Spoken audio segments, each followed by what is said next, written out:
ಸಾವಾದಾಗ ನಾವು ಹೋಗಿರ್ತೀವಿ, ನೋಡ್ಕೊಂಡು ಬರ್ತೀವಿ. ಆದ್ರೆ ಇನ್ನು ಕೆಲವರು ಈ ಹೆಗಲ್ ಕೊಡುವಂಥದ್ದು ಅಲ್ಲಿ ಅವಶ್ಯಕತೆ ಇರುತ್ತೆ. ಕೆಲವೊಂದು ಬಾರಿ ಅವರೇ ವಾಲಂಟಿಯರ್ ಆಗಿ ಹೋಗಿ ಕೊಡ್ತಾರೆ, ಅಥವಾ ಇನ್ ಕೆಲವು ಸತಿ ಅವರೇ ನಮ್ಮ ಸಂಬಂಧ ಅಲ್ಲ, ನಾವ್ ಯಾಕೆ ಹೋಗ್ಬೇಕು ಅನ್ನೋ ಒಂದು ಮನೋಭಾವನೂ ಇರುತ್ತೆ. ಅಥವಾ ನಮಗೆ ಗೊತ್ತಿಲ್ಲದೆ ಇರೋರ್ಗು ನಾವು ಆ ಕೆಲಸ ಮಾಡಬಹುದಾ, ಇದು ಒಂದು ಯೋಚನೆ ಇರುತ್ತೆ. ಕೊಟ್ಬಿಟ್ಟು ಬಂದ್ಮೇಲೆ ತುಂಬಾ ಜನ ತಲೆಗೆ ಹೇಳ್ತಾರೆ, ನೀವ್ ಯಾಕೆ ಆತರ ಕೊಡಕ್ ಹೋಗಿದ್ರಿ, ಕೊಡ್ಬಾರ್ದು. ಬರೀ ನಮ್ಮ ಸಂಬಂಧದವರಾಗಿದ್ರೆ ಮಾತ್ರ ನಾವೊಂದು ಆ ಪ್ರಕ್ರಿಯೆಯಲ್ಲಿ ಪಾಲ್ಗೊಳ್ಬೇಕಾ, ಅಥವಾ ಆತರ ಏನಿಲ್ಲ, ಸತ್ತವ್ರ ದೇವ್ರ ಸಮಾನ ಅಂದಂಗೆ ನಾವು ಯಾರಿಗ್ ಬೇಕಾದ್ರೂ ಆ ಒಂದು ಅವಶ್ಯಕತೆ ಇದ್ರೆ ಕೊಡ್ಬಹುದಾ? ನಮ್ಮ ಆಂಧ್ರದಲ್ಲಿ ಚಿರಂಜೀವಿ ಇದಾರಲ್ಲ, ನಮ್ಮ ಪ್ರಧಾನಿ ಮೋದಿ ಇದಾರಲ್ಲ, ಇವರ ಅನಾಥ ಶವಗಳಿಗೆ ಇಂದಿನ ಜನದಲ್ಲಿ ಮಾಡಿದ್ದಕ್ಕೆ 100 ಅವರು ಆ ಲೆವೆಲ್ ಬೆಳೆದಿರ್ತಾರೆ. ಒಂದೇ ಒಂದು ಅನಾಥ ಶವಕ್ಕೆ ಬಹುಶಃ ನಿಮ್ಗೆ ಈ ಕರ್ಮಗಳು ಎಷ್ಟು ಜನಗಳೆಲ್ಲ ತೊಳೆದು ಬಿಸಾಕ್ತಾನೆ. ಬಹುಶಃ ಅಂತಹ ಸೇವೆಯನ್ನು ಮಾಡಿದವರಿಗೆ ಸಾವು, ಅದಕ್ಕೂ ಕೂಡ 10 ದಿನಗಳು ಶೌಚ. ಇದು ಜನನ ಶೌಚವಾದ್ರೆ ಅದು ಮೃತ ಶೌಚ. ಅನಾಥ ಶವಗಳಿಗೆ ಯಾರಾದರೂ ಕೂಡ ಸಂಸ್ಕಾರ ಮಾಡ್ತೀನಿ ಅಂತಂದ್ರೆ ಅನಾಥ ಶವ ಸಂಸ್ಕಾರಿ ಕೋಟಿ ಯಜ್ಞ ಫಲಂ ಲಭೇ ತಂತೆ.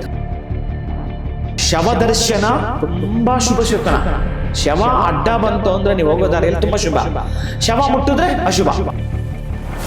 ಈ ನರಿಯ ಕೂಗಿದೆಯಲ್ಲ, ನರಿಯ ಕೂಗೇನನ್ನ ಕೇಳಿಸ್ಕೊಂಡ್ರು ಇನ್ನ ನೆಕ್ಸ್ಟ್ ಡೇನೆ ಸಾವು ಸಂಭವಿಸುತ್ತೆ. ನಮಸ್ಕಾರ, ಶುಭೋದಯ ಪ್ರೀತಿಯ ವೀಕ್ಷಕರೆಲ್ಲರಿಗೂ ಸಂಕಲ್ಪ ಸುದ್ದಿ ಕಾರ್ಯಕ್ರಮಕ್ಕೆ ಆತ್ಮೀಯ ಪ್ರೀತಿಯ ಸ್ವಾಗತ ಹೇಳ್ತಾ ಇರೋದು ನಾನು ಉಷಾ. ಮೊದಲನೇ ಬಾರಿ ನಮ್ಮ ಚಾನಲ್ ವೀಕ್ಷಿಸ್ತಾ ಇದ್ದೀರಾ ಅಂದರೆ ಈಗಲೇ ನಮ್ಮ ಚಾನೆಲ್ನ ಸಬ್ಸ್ಕ್ರೈಬ್ ಮಾಡಿ, ನಮ್ಮ ವಿಡಿಯೋಸ್ನ ಲೈಕ್ ಮಾಡಿ. ಇನ್ನು ಪ್ರತಿಯೊಂದು ವಿಡಿಯೋಸಲ್ಲಿ ಕೂಡ ಸಾಕಷ್ಟು ಉಪಯುಕ್ತವಾಗಿರುವಂಥ ವಿಚಾರಗಳು, ವೇದ, ಶಾಸ್ತ್ರ, ಪುರಾಣ, ಜ್ಯೋತಿಷ್ಯ, ವಾಸ್ತು, ಯಾವುದೇ ರೀತಿಯಾಗಿರುವಂಥ ಸಮಸ್ಯೆಗಳಿದ್ದಲ್ಲಿ ಸರಳವಾಗಿರುವಂಥ ರೆಮಿಡೀಸ್ನ ತಿಳಿಸ್ಕೊಡುವಂಥ ಸ್ಪಿರಿಚುವಲ್ ಗುರು ಡಾಕ್ಟರ್ ವಿಷ್ಣುದತ್ತ ಗುರುಜಿಯವರಿದ್ದಾರೆ. ಬನ್ನಿ ಗುರುಗಳನ್ನ ಕಾರ್ಯಕ್ರಮಕ್ಕೆ ಬರಮಾಡ್ಕೊಳ್ಳೋಣ. ನಮಸ್ತೆ ಗುರುಗಳೇ, ಶುಭೋದಯ. ಕಾರ್ಯಕ್ರಮಕ್ಕೆ ಭಕ್ತಿಯ ಸ್ವಾಗತ. ಒಳ್ಳೆದಾಗ್ಲಿಮ್ಮ. ಗುರುಗಳೇ, ಕೆಲವೊಂದು ಬಾರಿ ಈ ಸಾವಾದಾಗ ನಾವು ಹೋಗಿರ್ತೀವಿ, ನೋಡ್ಕೊಂಡು ಬರ್ತೀವಿ. ಆದರೆ ಇನ್ನು ಕೆಲವರು ಈ ಹೆಗಲ್ ಕೊಡುವಂಥದ್ದು ಅಲ್ಲಿ ಅವಶ್ಯಕತೆ ಇರುತ್ತೆ. ಕೆಲವೊಂದು ಬಾರಿ ಅವರೇ ವಾಲಂಟಿಯರ್ ಆಗಿ ಹೋಗಿ ಕೊಡ್ತಾರೆ, ಅಥವಾ ಇನ್ನು ಕೆಲವು ಸತಿ ಅವರೇ ನಮ್ಮ ಸಂಬಂಧ ಅಲ್ಲ, ನಾವು ಯಾಕೆ ಹೋಗಬೇಕು ಅನ್ನೋ ಒಂದು ಮನೋಭಾವನೂ ಇರುತ್ತೆ. ಸೊ ಅವ್ರದ್ದೇ ಕ್ಯಾಸ್ಟ್ ಅವರಾಗಿದ್ರೆ ಮಾತ್ರ ಹೋಗ್ಬೇಕಾ, ನಮ್ಮ ಸಂಬಂಧಿಕರು, ನಮ್ಮ ಫಸ್ಟ್ ಸರ್ಕಲ್, ಫ್ಯಾಮಿಲಿ ಸರ್ಕಲ್ ಅಂತ, ಅಥವಾ ನಮಗೆ ಗೊತ್ತಿಲ್ಲದೆ ಇರೋರ್ಗು ನಾವು ಆ ಕೆಲಸ ಮಾಡಬಹುದಾ, ಇದು ಒಂದು ಯೋಚನೆ ಇರುತ್ತೆ. ಕೊಟ್ಬಿಟ್ಟು ಬಂದ್ಮೇಲೆ ತುಂಬಾ ಜನ ತಲೆಗೆ ಹೇಳ್ತಾರೆ, ನೀವ್ ಯಾಕೆ ಆತರ ಕೊಡಕ್ ಹೋಗಿದ್ರಿ, ಕೊಡ್ಬಾರ್ದು. ಸತ್ತಿರೋರ್ಗೆ ಹೆಗಲ್ ಕೊಡುವಂಥದ್ದು, ಬಾಡಿ ತಗೊಂಡು ಹೋಗೋ. ಸೊ ನೀವ್ ಯಾಕೆ ಕೊಟ್ರಿ, ನಿಮ್ ಪದ್ಧತಿ ಇತ್ತ ಅಂತ. ಸೊ ಕೊಟ್ಬಿಟ್ಟು ಬಂದ್ಮೇಲೆ ಇವ್ರಿಗೆಲ್ಲ ಈ ತರ ತಲೆಗೆ ತುಂಬಿದಾಗ ಕೊಟ್ಟಿದ್ದು ತಪ್ಪಾಯ್ತೇನೋ ಅಂತ ಅನ್ಕೊಂತಾರೆ. ಇನ್ ಕೆಲವು ಸತಿ ಅವ್ರಿಗೆ ಯಾರು ಇರೋದಿಲ್ಲ, ಅನಾಥರು ಇರ್ತಾರೆ. ಸೊ ಅವ್ರಿಗೆ ಕೊಟ್ಟಾಗ ನಮಗೇನಾದ್ರೂ ಒಳ್ಳೇದಾಗತ್ತಾ, ಇದು ಒಂದು ಕಾನ್ಸೆಪ್ಟ್ ಅಲ್ಲಿ ಕೊಟ್ಟಿರ್ತಾರೆ ಕೊಡುವಾಗ. ಸೊ ಯಾವುದು ಸರಿ ಅಂತ ಅಂದ್ರೆ, ಕೊಡ್ಬೋದಾ ಆ ತರ, ಬರೀ ನಮ್ಮ ಸಂಬಂಧದವರಾಗಿದ್ರೆ ಮಾತ್ರ ನಾವೊಂದು ಆ ಪ್ರಕ್ರಿಯೆಯಲ್ಲಿ ಪಾಲ್ಗೊಳ್ಬೇಕಾ, ಅಥವಾ ಆ ಥರ ಏನಿಲ್ಲ, ಸತ್ತವ್ರ ದೇವ್ರ ಸಮಾನ ಅಂದಂಗೆ ನಾವು ಯಾರಿಗ್ ಬೇಕಾದ್ರೂ ಆ ಒಂದು ಅವಶ್ಯಕತೆ ಇದ್ರೆ ಕೊಡಬಹುದಾ? ಏನಕ್ಕೆ ಪ್ರಶ್ನೆ ತಾಯಿ? ಇದು ನನ್ನ ಫ್ರೆಂಡ್ ಕೇಳಿದ್ದು ಗುರುಗಳೇ. ಸೊ ಅವ್ರ ಹಸ್ಬೆಂಡ್ ಗೊತ್ತಿಲ್ಲದೆ ಈ ತರ ಮಾಡ್ಬಿಟ್ಟು ಬಂದಿದ್ದಾರೆ, ನಮ್ಗೇನಾದ್ರೂ ಪ್ರಾಬ್ಲಮ್ ಆಗುತ್ತಾ ಅದರಿಂದ, ಅವ್ರ ಫ್ರೆಂಡ್ ಕಡೆ ಹೋಗ್ಬಿಟ್ಟು ಮಾಡಿದ್ದಾರೆ ಅಂತ. ಸೊ ನಮ್ಮ ರಿಲೇಷನ್ ಆದ್ರೆ ಅದೊಂಥರ, ಅವ್ರ ಫ್ರೆಂಡ್ಗೆ ಆ ಥರ ಕೊಟ್ಬಿಟ್ಟು ಬಂದಿದ್ದಾರೆ ಆ ಕಡೆ ಹೋಗಿ. ಸೊ ಇದೇನಾದ್ರು ನಮ್ಗೇನು ಪ್ರಾಬ್ಲಮ್ ಆಗಲ್ಲ ಅಲ್ವಾ ಅಂತ ಅವರು ಒಂದ್ ರೀತಿ ತಲೆಗೆ ಹುಳ ಬಿಟ್ಕೊಂಡ್ಬಿಟ್ಟಿದ್ದಾರೆ. ಮಾಡಿರೋದು ಒಳ್ಳೆ ಕೆಲಸ, ಬಟ್ ನಮ್ಗೇನಾದ್ರೂ ಕೆಡಕ್ಕಾಗತ್ತಾ ಅನ್ನೋದು ಒಂದು ಪ್ರಶ್ನೆ. ಅವರು ನಿಮಗೆ ಕೇಳಿದ್ದು ಕೇಳಕ್ಕೆ? ಹಾ ಗುರುಗಳೇ, ಯಾಕಂದ್ರೆ ಈ ಥರದ್ದು ಸಾವು ಪ್ರಶ್ನೆ ನಿಮ್ಮಲ್ಲಿ ಬಂದಿಲ್ವಲ್ಲ. ಹೌದು. ಓಂ ವಿಶ್ವಸ್ಮೈ ನಮಃ. ಪ್ರೀತಿಯ ಬಂಧುಗಳೇ, ಬಹುಶಃ ಅವ್ರು ಯಾರಿಗೂ ಹೇಳಿ ಒಂದು ಲೋಕವೇ ಅವರ ವಶವಾಗ್ಬಿಡುತ್ತೆ. ಒಂದು ಲೋಕವೇ ಅವರ ವಶ ಆಗುತ್ತೆ. ಒಂದಷ್ಟು ಎಕ್ಸಾಂಪಲ್ ಕೊಟ್ಟು ಮುಂದಕ್ಕೆ ಹೋಗ್ತೀನಿ. ಈಗ ನಮ್ಮ ಆಂಧ್ರದಲ್ಲಿ ಚಿರಂಜೀವಿ ಇದಾನಲ್ಲ, ನಮ್ಮ ಪ್ರಧಾನಿ ಮೋದಿ ಇದಾರಲ್ಲ, ಇವರ ಅನಾಥ ಶವಗಳಿಗೆ ಇಂದಿನ ಜನದಲ್ಲಿ ಮಾಡಿದ್ದಕ್ಕೆ 100 ಅವರು ಆ ಲೆವೆಲ್ಗೆ ಬೆಳೆದಿರೋದು. ಒಂದೇ ಒಂದು ಅನಾಥ ಶವಕ್ಕೆ ಬಹುಶಃ ನಿಮ್ಗೆ ಈ ಕರ್ಮಗಳು ಎಷ್ಟು ಜನಗಳೆಲ್ಲ ತೊಳೆದು ಬಿಸಾಕ್ತಾನೆ. ಬಹುಶಃ ಅಂತಹ ಸೇವೆಯನ್ನು ಮಾಡಿರೋರಿಗೆ ಹಿನ್ನೆಲೆ ಇರಬಾರ್ದು. ಈಗ ರಾಜ್ಕುಮಾರ್ ಮಕ್ಕಳಿಗೆ ಅದು ಅಪ್ಲೈ ಆಗಲ್ಲ. ಈಗ ಮೋದಿ ಅವರ ಅಪ್ಪ, ಅವರ ತಾತ ಮುತ್ತಾತ ಏನು ರಾಜಕೀಯದಲ್ಲಿ ಇರಲಿಲ್ಲ. ಈ ಚಿರಂಜೀವಿ ಅವರ ಅಪ್ಪ, ಅವರ ತಾತ ಏನು ಆ ಒಂದು ಮೂವಿಲಿ ಇರಲಿಲ್ಲ.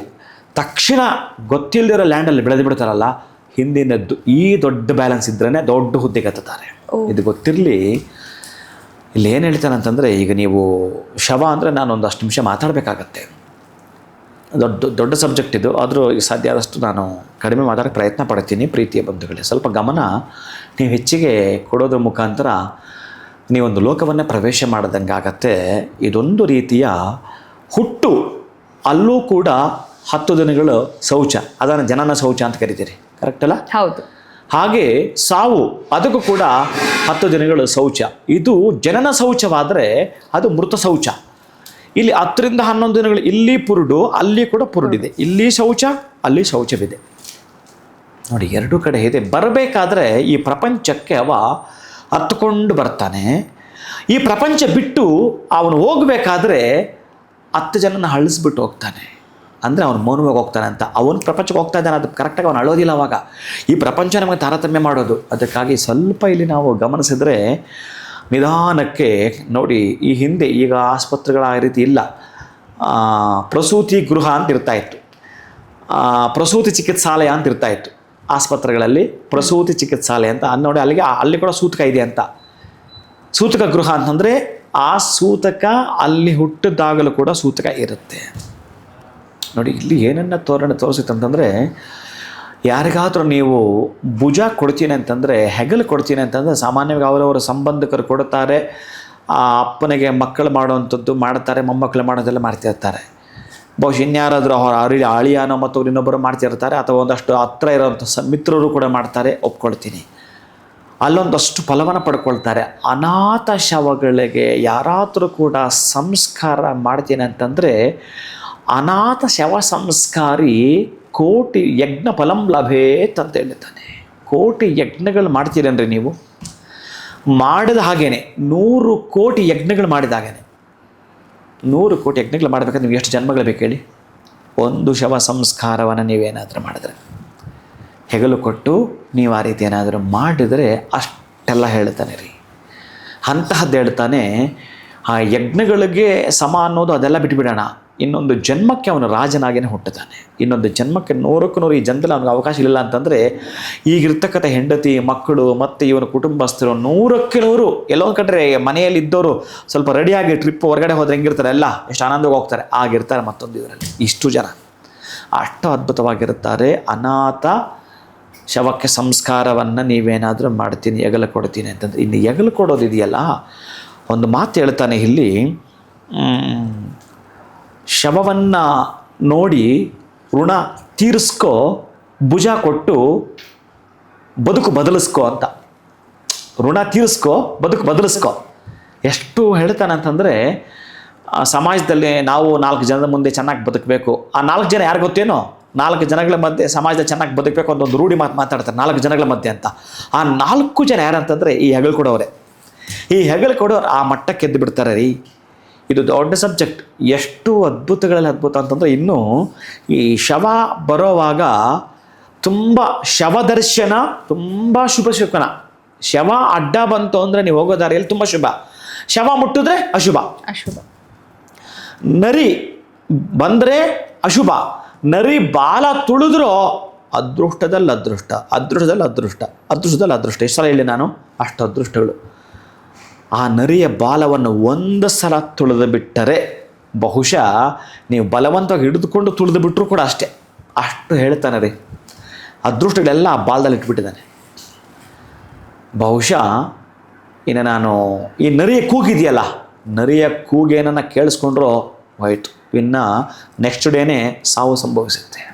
ಅದು ರಾಜ ಆಗಿರಬಹುದು, ಆ ದೇಶದ ಮಂತ್ರಿ ಆಗಿರಬಹುದು, ಏನೋ ಒಂದು ಒಟ್ಟಾರೆಯಾಗಿ ನರಿಯ ಕೂಗು ಕೇಳಿಸಿಕೊಂಡರೆ ಸಾವು. ನರಿಯ ಬಾಲ ತುಳಿದರೆ ಅದೃಷ್ಟದಲ್ಲಿ ಅದೃಷ್ಟ.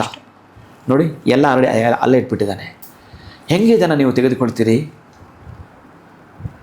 ಭಾವನೆಗಳಲ್ಲಿ ಬಲ ಅಂತ, ಭಾವನೆಗಳಲ್ಲಿ ಬಲವಿದೆ ಅಂತ. ಹೆಂಗೆ ತಗೋಬೇಕು ಭಾವನೆಗಳಲ್ಲಿ ಬಲ ಅಂತಂದರೆ, ಈಗ ನೋಡಿ, ಮದುವೆಗೂ ವಾದ್ಯ, ಮೃತ್ಯುವಿಗೂ ವಾದ್ಯ ಅಲ್ವೇನಮ್ಮ? ಹೌದು.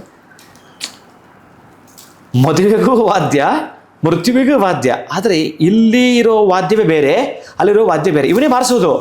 ಇಲ್ಲಿ ಚೇಂಜ್ ಮಾಡ್ತಾನೆ, ಅಲ್ಲೂ ಚೇಂಜ್ ಮಾಡ್ತಾನೆ. ಇಲ್ಲಿ ಏನು ತುಂಬಿಸ್ತಾನೆ ಅಂತಂದರೆ, ನಾನೀಗ ಈ ಶವಕ್ಕೆ ಅಂತ ನೀವು ಹೇಳಿದ್ರಲ್ಲ, ಯಾರಿಗಾದರೂ ಬಹುಶಃ ಅನಾಥ ಶವಗಳಿಗೆ ಅಕ್ಕಿ ಕಾಳು ಬಾಯಿಗೆ ಹಾಕೋದು, 1-2 ಡ್ರಾಪ್ ನೀರು ಬಿಡುವಂಥದ್ದು, ಒಂದು ಕಟ್ಟಿಗೆ ಆ ಒಂದು ಶವ ಸಂಸ್ಕಾರಕ್ಕೆ ಬಳಸುವಂಥದ್ದು. ಅಂದರೆ ಆ ಚಿತೆಗೆ ಇಟ್ಟಿರ್ತಾರಲ್ಲ, ಒಂದು ಕಟ್ಟಿಗೆ ಹಾಕುವಂಥದ್ದು. ಈ 3 ಮಹತ್ತರವಾದದ್ದೇ. ಅಕ್ಕಿ ಕಾಳು, ನೀರು, ಒಂದು ಕಟ್ಟಿಗೆ, ಈ 3 ಬಹುಶಃ ನಿಮ್ಮನ್ನು ಮಹಡಿ ಮೇಲೆ ಕೂರಿಸುತ್ತಂತೆ. ತೀರಾ ಸಣ್ಣವಿವೋ, ಬಟ್ ಪೇಳಲಸದಳ ಅತ್ಯಂತ ಅದ್ಭುತವಾದದನ್ನು ಕೊಟ್ಟು ಬಿಡುತ್ತೆ. ಅದು ಬಹಳ ಖುಷಿಯನ್ನು ನನಗೆ ಯಾರೋ ಒಬ್ಬರು ಒಂದು 10 ವರ್ಷಗಳಿಂದ ಕರೆ ಮಾಡ್ತಾರೆ, ಗುರುಗಳೇ ಇದೊಂದು ಅನಾಥ ಶವ ಇದೆ. ನಾನೆಲ್ಲ ಹೋಗ್ತಿತ್ತು. ಅನಾಥ ಶವ ಅಂದರೆ ಅವ್ರಿಗಿದ್ದಾರೆ, ಎಲ್ಲೆಲ್ಲೋ ಇದ್ದಾರೆ, ಸ್ವಲ್ಪ ಮೈಂಡ್ ಸರಿ ಇರಲಿಲ್ಲ. ಅವನು 20 ವರ್ಷಗಳಿಂದ ಅಲ್ಲಿ ಇಲ್ಲಿ ಇದ್ದ. ಪಾಪ ಅವನಿಗೆ ವಸ್ತ್ರಗಳು ಹಾಕೋದು ಗೊತ್ತಿಲ್ಲ. ಆ ಸ್ಥಿತಿಯಲ್ಲಿ 20 ವರ್ಷಗಳು ಅಲದಾಡಿಬಿಟ್ಟ. ಇವನನ್ನು ಏನು ಮಾಡೋದು ಏನೋ ಗೊತ್ತಿಲ್ಲ ಅಂತಂದರು. ಸರಿ ವ್ಯವಸ್ಥೆ ಮಾಡ್ಯಪ್ಪ, ನಾನು ಬರ್ತೀನಿ ಅಂತೆಲ್ಲ ವ್ಯವಸ್ಥೆ ಮಾಡಿಕೊಂಡು ತೆಗೆದುಕೊಂಡು ಹೋಗಿ ಪೂರ್ತಿ ಯಾರೂ ಬರಲಿಲ್ಲ. ಯಾಕೋ ಹಿಂದಾಕಿದ್ರು. 2 ದಿನವಾಗಿದೆ, ವಾಸನೆ ಬರ್ತಿತ್ತು ಅಂದ್ಬಿಟ್ಟು ಹೋಗಲಿಲ್ಲ.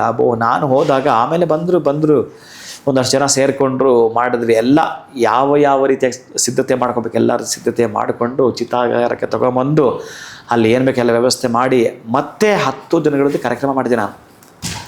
ಬಹುಶಃ ನನಗೆ ಅದೊಂದೇ ಭಾಗ್ಯ ಸಿಕ್ಕಿದ್ದು, ಒಂದೇ. ಬಟ್ ಯಾವುದು ಸಿಕ್ಕಿದ್ರು ನಾನು ಖಂಡಿತ ಯಾರು ಕರೆದು ನಾನು ಹೋಗ್ಬಿಡ್ತೇನೆ. ಅದು ನನ್ನ ಪೂರ್ಣ ಪ್ರಮಾಣದಲ್ಲಿ ನಾನು ಅಟ್ಲೀಸ್ಟ್ ತುಂಬ ಜಪ ಮಾಡೋವಂಥವನು, ಎಲ್ಲೂ ಅಂತ ಕಡೆ ಕಾಣಿಸ್ಕೊಳ್ಳಲ್ಲ. ಇದನ್ನು ಬಿಟ್ಟು ಆ ಅನಾಥ ಶವ ಅಂತ ಕೇಳಿಸ್ಕೊಂಡ್ರೆ ಹೊರಟು ಬಿಡ್ತೇನೆ. ಆಮೇಲೆ ನನಗೆ ಯಾರಾದರೂ ನಮ್ಮ ಬಂಧುಗಳು ಕರೆ ಮಾಡಿದ್ರೆ ಈ ಮನುಷ್ಯ ಚಾನ್ಸೇ ಬರಲ್ಲ ಅಂತ ಅಂದ್ಕೊಳ್ತಾರೆ. ಬಹುಶಃ ಅವ್ರು ಹೇಳಿರ್ತಾರಲ್ಲ, ಅವ್ರಿಗೆ ಹೋದಾಗ ಆಶ್ಚರ್ಯ ಆಗಿರುತ್ತೆ. ಅದು ಕೊಟ್ಟು ಬಿಡ್ತೇನೆ. ಯಾರಾದರೂ ಇವರು ನಮ್ಮ ಒಳಗಡೆ ಸುತ್ತಮುತ್ತ ಇರೋ ಹುಡುಗರುಗಳದ್ದೇ ಮದುವೆ ಆಗಿದ್ರೆ ನಾನು ಹೋಗಿರಲ್ಲ, ಅಂಥದಕ್ಕೆಲ್ಲ ಹೋಗಲ್ಲ, ಚಾನ್ಸೂ ಇಲ್ಲ. ಈ ತರಹದ ಕೇಳಿಸ್ಕೊಂಡ್ಬಿಟ್ರೆ ಗೊತ್ತಿಲ್ಲ, ನನಗೆ ಮೊದಲೇ ನನ್ನ ಆತ್ಮಲ್ಲಿ ಹೋಗ್ಬಿಟ್ಟಿರುತ್ತೆ, ಅಲ್ಲಿ ಹೋಗಿ ಕೆಲಸ ಮಾಡ್ತಾ ಇರುತ್ತೆ. ಆ ರೀತಿಯಾಗಿರೋವಂಥದ್ದು ನಾನು ಬಹುಶಃ ನಾನು ಆಮೇಲೆ ನಾನು ಹೋಗೋದೇ ಗೊತ್ತಾಗಲ್ಲ. ಆ ಪದ್ಧತಿಯಲ್ಲಿ ಅದನ್ನು ಮಾಡಿ ಮುಗಿಸಿರ್ತೀನಿ. ಇದು ನಾನು ಮಾಡೋದಲ್ಲ, ನನ್ನ ಒಳಗಡೆ ಇರೋ ವಾಸುದೇವದನ್ನು ಮಾಡಿಸ್ತೇನೆ ಅನ್ನೋದು ಅಷ್ಟೇ ಗೊತ್ತಿರುತ್ತೆ. ಬಿಟ್ಟರೆ ಅಂತಹದ್ದು ನೀವೇನಾದರೂ ಭುಜ ಕೊಟ್ಟಿದ್ದಕ್ಕೆ ಬೈಕೊಳ್ಳೋದು, ಭುಜ ಕೊಟ್ಟಿದ್ದು ನಮಗೇನಾಗ್ಬಿಡುತ್ತೆ ಅದು ಯಾವುದು ಅಂದ್ಕೋಬೇಡಿ. ಯಾರಾದರೂ ಸ್ವಲ್ಪ ಈ ಮೂಢರು ಹೇಳಿದರೆ ಕೇಳಬೇಡಿ. ನಿಮ್ಗೆ ಹಂಗಾಗ್ಬಿಡುತ್ತೆ ಹಿಂಗಾಗ್ಬಿಡುತ್ತೆ, ಏನೂ ಆಗೋದಿಲ್ಲ, ಇನ್ನೂ ಒಳ್ಳೆಯದೇ ಆಗುತ್ತೆ. ಬಹುಶಃ ನಿಮ್ದು ಏನಾದರೂ ಇತ್ತು ಅಂತಂದರೆ ಈ ಜನ್ಮದ್ದು ನೋವುಗಳು ಬಾಧೆಗಳು ಅಲ್ಲಿಗೆ ಸಮಾಪ್ತಿ ಅಂತ. ಭುಜ ಕೊಟ್ಟರಲ್ಲ ಅಲ್ಲಿಗೆ ಸಮಾಪ್ತಿ ಅಂತ, ನಿಮ್ಮ ಹೆಗಲ ಮೇಲೆ ಭಗವಂತ ಬಂದು ಕುಳಿತುಕೊಂಡ ಅಂತ. ಯಾಕೆ ಅಂತಂದರೆ ಇಲ್ಲಿರ್ತಕ್ಕಂತಹದ್ದು ಶರೀರ ಆನಂತರವೇ ಆರಾಧನೆಗೆ ಒಳಗಾಗೋದು. ಇಲ್ಲಿರ್ತಕ್ಕಂತಹ ಜೀವ ಇದೆಯಲ್ಲ, ಆವಾಗ ನೀವು ಆರಾಧನೆ ಮಾಡಬೇಕಾಗಿಲ್ಲ. ಇದಕ್ಕೆ ಪ್ರಾಣ ಪ್ರಯಾಣ ಮಾಡಿದ ಮೇಲೆ ಆನಂತರ ಇದಕ್ಕೊಂದು ಆರಾಧನೆ ಮಾಡೋದಿದೆಯಲ್ಲ, ಆ ಕೊನೆಯದು ಅದು ಮಹತ್ತರವಾಗಿರೋ ಆರಾಧನೆ. ಅದನ್ನು ಮಾಡಿದವರಿಗೆ ಮಾತ್ರವೇ ಅತ್ಯಂತ ಅನುಭೂತಿಯನ್ನು ಪಡೆದುಕೊಳ್ಳುತ್ತಾರೆ. ಅದರಲ್ಲೂ ಅನಾಥ ಶವಕ್ಕೆ ನಾನು ಹೇಳೋದು ಬೇಡ, ಅಂತಹದ್ದನ್ನು ಶಕ್ತಿಯನ್ನು ಪಡ್ಕೊಂಡ್ಬಿಡ್ತೀರಿ ಪ್ರೀತಿಯ ಬಂಧು. ಸೊ ಇದೊಂದು ಅನುಮಾನ ನನ್ನ ಸ್ನೇಹಿತೆ ಕಾಡ್ತಾ ಇತ್ತು, ಎಲ್ಲೋ ಒಂದು ಕಡೆ ಈ ಥರ ಭುಜ ಕೊಟ್ಟು ಬಂದಿರೋದ್ರಿಂದ ನಮಗೆ ಸಮಸ್ಯೆಗಳಾಗತ್ತೇನೋ ಅಂತ. ಬಟ್ ಅದರಿಂದ ಇಷ್ಟು ವಿಚಾರಗಳು ಅಡಗಿದೇನೋ ಅಂಥದ್ದು ಗೊತ್ತಿರಲ್ಲ ಗುರುಗಳೇ. ಭಾಳ ಅದ್ಭುತವಾಗಿ ನೀವೊಂದು ಮಾತು ಕೂಡ ಹೇಳಿದ್ರಿ, ಶವನ ನೋಡಿ ಋಣ ತೀರಿಸ್ಕೊ, ಹೆಗಲು ಕೊಟ್ಟು ಬದುಕು ಬದಲಿಸ್ಕೊ. ಎಷ್ಟು ಅದ್ಭುತವಾಗಿರುವಂಥ ಮಾತು. ಅದ್ರ ಜೊತೆ ನನಗೆ ಇನ್ನೊಂದು ಉದಾಹರಣೆ ಕೊಟ್ರಿ, ಭಾವನೆಗಳಿಗೆ ಇರುವಂಥ ಬೆಲೆ ಅಂತ. ಆ ಒಂದು ವಾದ್ಯದಲ್ಲಿ ಎಷ್ಟು ಅರ್ಥ ಇದೆ, ನೀವು ಹೇಳಿದ್ಮೇಲೆ ಹೌದಲ್ವಾ ಅಂತ ಅನಿಸುತ್ತೆ ನಮಗೆ. ತುಂಬ ವಿಚಾರಗಳನ್ನು ಈ ಒಂದು ವಿಡಿಯೋ ಮುಖಾಂತರ ತಿಳ್ಕೊಳ್ಳೋದಕ್ಕೆ ಅವಕಾಶ ಆಯಿತು ಗುರುಗಳೇ. ಇದ್ರ ಬಗ್ಗೆ ನಮಗೆ ಮಾಹಿತಿ ಕೊಟ್ರಿ. ಇನ್ಯಾರಾದರೂ ಅದ್ರ ಬಗ್ಗೆ ಯೋಚನೆ ಮಾಡ್ತಿದ್ರೆ, ತಪ್ಪು ಕಲ್ಪನೆಗಳು ಇಟ್ಕೊಂಡಿದ್ರೆ ಬಹುಶಃ ಅವ್ರಿಗೂ ಕೂಡ ಇವತ್ತಿಂದ ಚೇಂಜ್ ಆಗುತ್ತೆ ಅಂತ ಅನ್ಕೊಳ್ಬೋದು. ಇನ್ನು ಒಂದು ಅನಾಥ ಶವಗಳನ್ನು ಸಂಸ್ಕಾರ ಮಾಡೋದ್ರಿಂದ ನಮ್ಮ ಜೀವನದಲ್ಲಿ ಏಳಿಗೆಯನ್ನು ಹೇಗೆ ಕಾಣಬಹುದು ಅನ್ನೋದ್ರ ಬಗ್ಗೆ ಕೂಡ ತಿಳಿಸ್ಕೊಟ್ಟಿದ್ದೀರಾ. ಧನ್ಯವಾದಗಳು, ನಮಸ್ಕಾರ. ಹರೇ ಶ್ರೀನಿವಾಸ. ಇವತ್ತಿನ ವಿಡಿಯೋನ ಮುಗಿಸೋವಂಥ ಸಮಯ ಆಗಿದೆ. ನಮಸ್ಕಾರ.